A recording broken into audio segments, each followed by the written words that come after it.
Hey everyone, welcome back to our Knowledge channel. Today's topic is Pareto using Minitab and Datatab. Let's learn in Minitab. Data are ready. Go to Stat. Just follow the window and key in the details and click OK.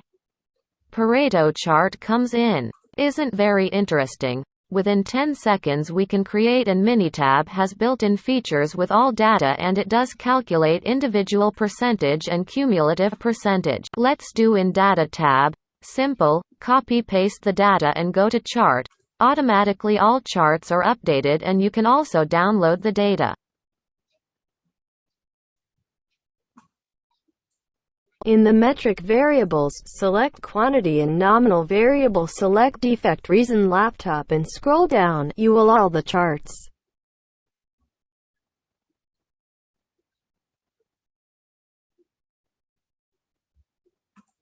DataTab does also display other charts such as histogram. For Pareto, click yes, and also interval plot chart and so many others. Charts get displayed within no time.